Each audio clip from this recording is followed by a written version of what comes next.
Whenever the spirit moves, yeah.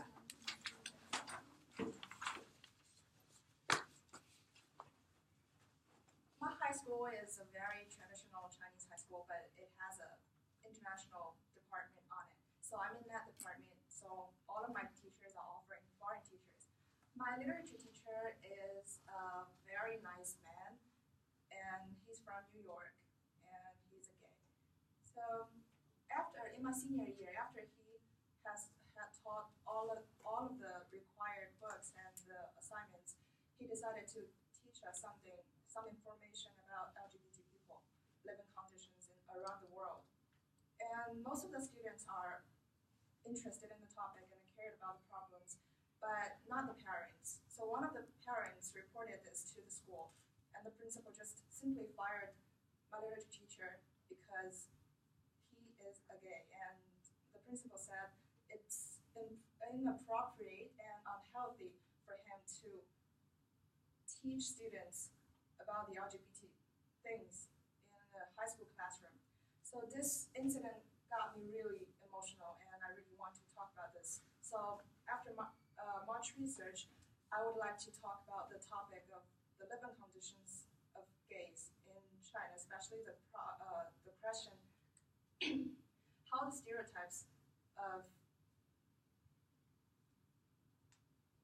stereotypes affect the living conditions of gays in China. To do so, I will research further first on the external and the internal stereotypes of gays in China. Second, I will talk about the three resources I find to assist me to research further on this topic. And third, I will explain the relationships of this topic and the social justice. To begin with, I would like to talk about the two main ideas of my topic of the stereotypes effects on the living conditions of gays in China. The first one is the external stereotypes of gays in China. The external stereotypes will occur around the society, especially from the government, the family, and even the company that you work in.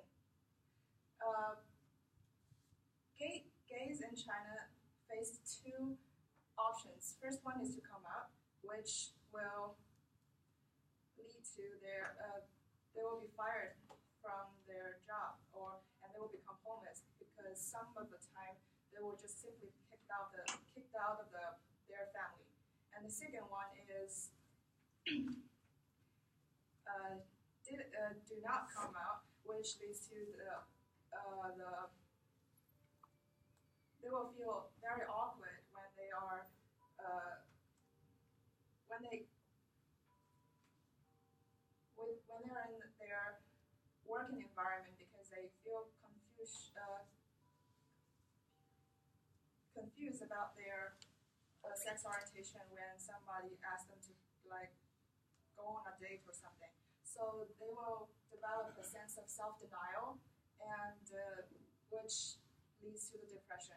And I will talk about this in my next main idea, which is the internal stereotypes of gays in China. Gays in China often, because of their Chinese traditions and the family education, they sometimes, especially when they are from the small city and they do not receive a good education, they will believe that being a gay is a disease, not what you naturally are. So they will develop a sense of self-denial and they will feel depressed and eventually got on the addiction of drugs, drug abuse, nicotine, and alcohol. So which will end in prison or doing criminal actions. So next, I will explain my three resources that I found to assist my research on the topics. First one is an essay called Attention on the Right of LGBT People, written by Li Yinghe, a famous Chinese scholar of sexuality and sociology. This essay mainly talks about the current living conditions of people in China and how we can do to improve the environment for the gay people. And second one is the National Data Research Index of LGBT people from the National Information Database. It specifically shows the percentage of the gay people's expenditure and the earnings per month. So I can learn specifically how well their living conditions are.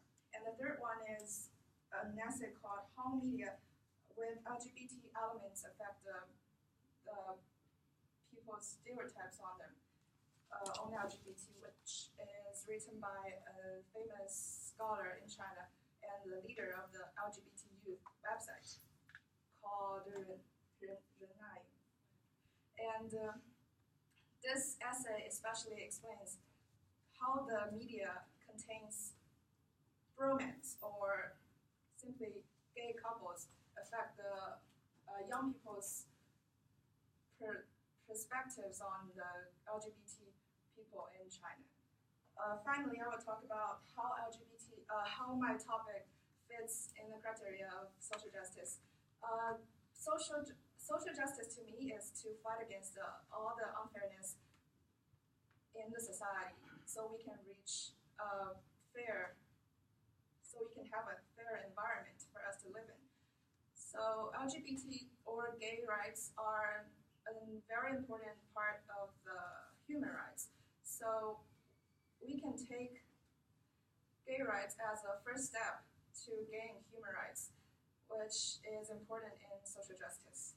So in conclusion, through my explanation of my two main ideas and three resources and how it fits the realm of the social justice, I would like to explore further on the topic how the stereotypes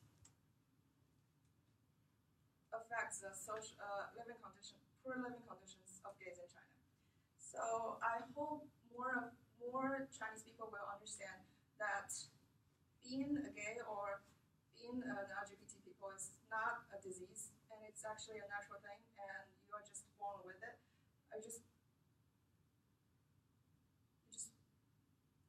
You're just who you are, and you're just a normal people. And I hope there are no incidents like my high school teacher will never happen again.